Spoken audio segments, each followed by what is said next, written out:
ఓం శ్రీరస్తు శుభమస్తు. శ్రోతలందరికీ నా నమస్కారములు.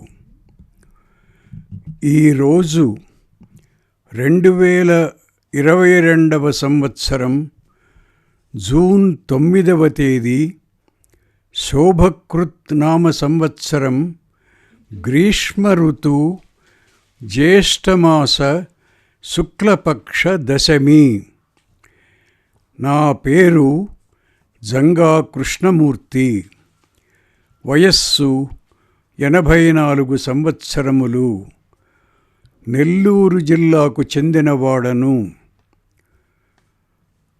రానున్న రోజులలో మహాభారత సార సంగ్రహము అను శీర్షికతో నాచే వెలువడనున్న ఆడియో వీడియోల గురించి ఈ ఉపోద్ఘాతమును చేయుచున్నాను. ఈ శుభ సందర్భమున దయతో సావధానముగా దీనిని వినవలనని శ్రోతలకు నా మనవి.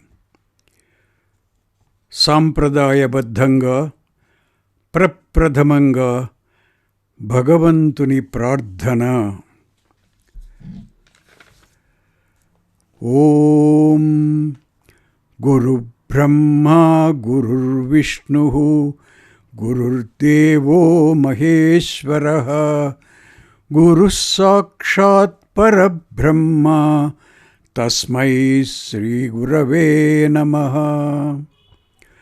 నమోస్తుతే వ్యాస విశాల బుద్ధే ఫుల్లారవిందాయత పత్రనేత్ర యేన త్వయా భారత తైలపూర్ణః ప్రజ్వాలితో జ్ఞానమయః ప్రదీపః.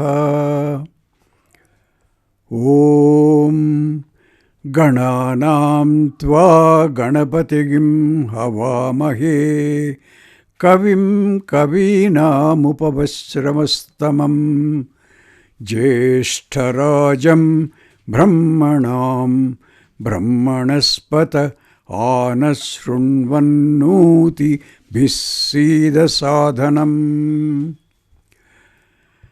వక్రతుండమహాకాయ కోటిసూర్యసమప్రభ నిర్విఘ్నం కురు మే దేవ సర్వకార్యేషు సర్వదా. సరస్వతి నమస్తుభ్యం వరదే కామరూపిణి విద్యారంభం కరిష్యామి సిద్ధిర్భవతు మే సదా. శాంతాకారం భుజగశయనం పద్మనాభం సురేశం విశ్వాధారం గగనసదృశం మేఘవర్ణం శుభాంగం లక్ష్మీకాంతం కమలనయనం యోగిహృద్యానగమ్యం వందే విష్ణుం భవభయహరం సర్వలోకైకనాథం సర్వలోకైకనాథం. ఈశానాం జగతోస్య వెంకటపతేర్విష్ణో పరాం ప్రేయసీం తద్వక్షస్థలనిత్యవాసరసికాం తత్క్షాంతి సంవర్ధినీం పద్మాలంకృతపాణిపల్లవయుగాం పద్మాసనస్థాం శ్రియం వాత్సల్యాదిగుణోజ్వలాం భగవతీం వందే జగన్మాతరం. వందే జగన్మాతరం. వందే శంభుముమాపతిం సురగురుం వందే జగత్కారణం వందే పన్నగభూషణం మృగధరం వందే పశూనాం ప్రతిం వందే సూర్యశశాంకవహ్నినయనం వందే ముకుందప్రియం వందే భక్తజనాశ్రయం చ వరదం వందే శివం శంకరం వందే శివం శంకరం. మహాభారత ప్రాశస్త్యం. భారతం శృణుయాన్నిత్యం భారతం పరికీర్తయేత్ భారతం భవనే యస్య తస్య హస్తగతో జయః. భారతం పరమం పుణ్యం భారతే వివిధాః కథాః భారతం సేవ్యతే దేవైః భారతం పరమం పదం. భారతం సర్వశాస్త్రాణాముత్తమం భరతర్షభ భారతాత్ ప్రాప్స్యతే మోక్షః తత్వం ఏతద్ బ్రవీమి తే. హరివంశోక్తం. యోగో శతం కనకశృంగమయం దదాతి విప్రాయ వేదవిదుషే సుబహుశ్రుతాయ పుణ్యాం చ భారతకథాం సతతం శృణోతి తుల్యం ఫలం భవతి తస్య చ తస్య చైవ. మహాభారతములోని ఫలశ్రుతి. ధర్మశాస్త్రజ్ఞులు ధర్మశాస్త్రంబనియు కవి వృషభులు మహాకావ్యమనియు లాక్షణికులు సర్వలక్షణ సంపన్నమనియు ఈ భువిని కొనియాడగ విష్ణు సన్నిభుండు పరాశరాత్మజుండు విశ్వజనీనమై పరగుచుండజేసే భారతంబు. మహాభారత గాథ ప్రపంచ వాంగ్మయంలోనే సాటిలేని అత్యద్భుతమైన ఇతిహాస గ్రంథము వ్యాస మహర్షి రచించిన మహాభారతము. భారతీయ సాహిత్యానికి మకుటాయమానము. పంచమ వేదముగా ప్రసిద్ధికెక్కినది. భారతీయ సంస్కృతిని తెలుపు విజ్ఞాన సర్వస్వం మహాభారతము. 1,00,000 శ్లోకములు గల ఏకైక గ్రంథము. హరివంశముతో కలిపినచో సపాదలక్ష శ్లోకముల మహాగ్రంథము. మొత్తముగా 18 పర్వముల మణిమాల భారతం. అవి ఆది, సభ, వన, విరాట, ఉద్యోగ, భీష్మ, ద్రోణ, కర్ణ, శల్య, సౌప్తిక, స్త్రీ, శాంతి, అనుశాసన, అశ్వమేధిక, ఆశ్రమవాసిక, మౌసల, మహాప్రస్థానిక, స్వర్గారోహణ పర్వములు. యది హాస్తి తదన్యత్ర యన్నేహాస్తి నా తత్క్వచిత్ అను సంస్కృత సూక్తి అర్థము భారతములోనున్నదే మరొక చోట ఉండగలదు, కాని దానిలో లేనిది మరెక్కడా ఉండదు అని. అందుకే కాబోలు తింటే గారెలే తినాలి, వింటే భారతమే వినాలి అన్నారు మన పెద్దలు. ప్రతి ఒక్కరూ ధర్మార్థ కామమోక్షములనే చతుష్టయాన్ని సాధించుకొని తన మానవ జన్మను సార్థకం చేసుకోవాలనేదే భారతము యొక్క ప్రధాన ఉద్దేశ్యము. దాని సాధనకై ఉపయోగించే ఆవశ్యక సాధనాలు వర్ణ చతుష్టయ ధర్మాలు, ఆశ్రమ చతుష్టయ ధర్మాలు, చతుర్విధ జీవన వృత్తులు మొదలైనవి.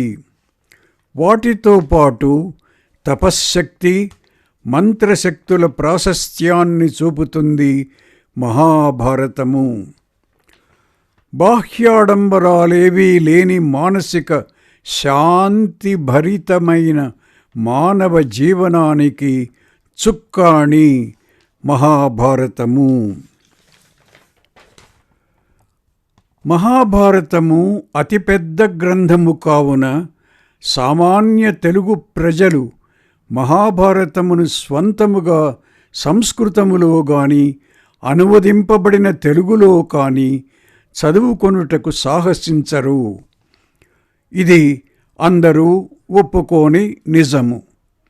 అట్టి సామాన్య ప్రజానీకానికి ఆ బృహత్ ప్రమాణ మహాభారత గ్రంథ సారాంశమునైనా అందింపదలచి మహామహోపాధ్యాయ పద్మశ్రీ ప్రొఫెసర్ పుల్లెల శ్రీరామచంద్రుడు గారు 2012 సంవత్సరములో ఒక చిన్ని పొత్తము మహాభారత సార సంగ్రహము అను పేరుతో తెలుగు ప్రజలందరికీ అర్థమయ్యే సరళ తెనుగులో అందించి శాశ్వతోపకారము చేసి చరితార్థులైనారు. అందుకు వారి సర్వతోముఖ భాషా వైశారథ్యము, సంఘ సేవా నిరతి కారణములు. శ్రీరామచంద్రుడి గారి పరిచయము. 2022 సంవత్సరము జూన్ 24వ తేదీకి శ్రీ పుల్లెల శ్రీరామచంద్రుడు గారు కన్ను మూసి 7 అయిపోయాయి. కానీ వారు చిరస్మరణీయులు. ఆయన వ్రాసిన దాదాపు 200 పుస్తకాలలో అలంకార శాస్త్రం, వ్యాకరణ శాస్త్రం, వేదాంతం, ధర్మశాస్త్ర గ్రంథాలు దాదాపుగా అన్నీ ఉన్నాయి. వ్యాఖ్యానం రాసేటప్పుడు ఆయన క్లిష్టమైన శాస్త్ర విషయాలని స్పష్టమైన వచనంలో చెప్పగలిగేవారు. ఇటు కావ్య స్వారస్వాన్ని వ్యాఖ్యానించగల శక్తి, అటు కర్కశమైన శాస్త్ర విషయాల్ని ప్రపంచించగల సామర్థ్యము, అన్నిటికన్నా మించి అచ్చమైన అందమైన తెలుగు వాక్యాలు రాయగల వచనా ప్రావీణ్యము ఇవన్నీ కలిసిన మహావ్యక్తి శ్రీరామచంద్రుడు గారు. ఆయన తెలుగువాడై పుట్టడం మన గొప్ప. ఆయన గొప్పతనాన్ని సంపూర్ణంగా బోధపరుచుకొని ఆయన్ని ఇంకా ఎక్కువ గౌరవించడం మన కనీస ధర్మం. అతిపెద్ద గ్రంథమైన శ్రీ మహాభారతమును చదవలేనివారు కనీసము ఈ శ్రీరామచంద్రుడు గారి చిన్ని గ్రంథాన్ని కూడా ఆమూలాగ్రంగా స్వంతంగా చదువుకొనలేనివారు ఈ ఆధునిక గణతంత్ర కాలంలో చాలామంది ఉన్నారు. ముఖ్యముగా గృహిణులు, వ్యాపారస్తులు, కంపెనీ తదితర ఉద్యోగులు, వయోవృద్ధులు దైనందిన జీవితంలో పుస్తక పఠనమునకు కాల వ్యవధి లేక సతమతమవుతున్న విషయము అందరికీ విదితమే. వీరందరి కొరకు ఆ చిన్ని పొత్తమును నేను చదివి రికార్డు చేసి యూట్యూబ్ మాధ్యమం ద్వారా వినిపింపదలిచాను. మహాభారత అద్భుత గాథనే కాక అందులోని ఎనలేని కీర్తిగల సూక్తులను, కొన్ని బహిష్కరించవలసిన దురుక్తులను అర్థం చేసుకొని జీవన్యాత్రను ఆనందమయంగా సఫలీకృతంగా చేసుకునమని తెలుగు శ్రోతల లోకానికి నా మనవి. తద్వారా పరమపూజ్యనీయులైన ఆచార్యాగ్రేసరులు శ్రీ పుల్లెల శ్రీరామచంద్రుడు గారి చిరకాల వాంఛ నెరవేరడమే గాక వారి లక్ష్య సిద్ధికి కూడా దోహదపడగలదని నా విశ్వాసము.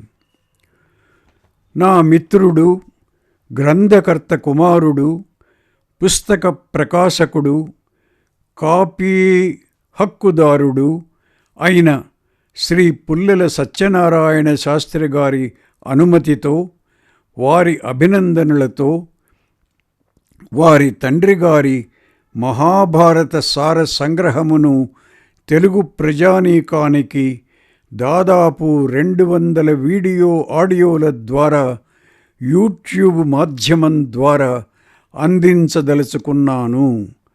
వాటిని విని ఆనందించి మానవ జీవితాన్ని ముక్తి సాధకముగా చేసుకునమని ప్రార్థిస్తూ సెలవు తీసుకొనుచున్నాను.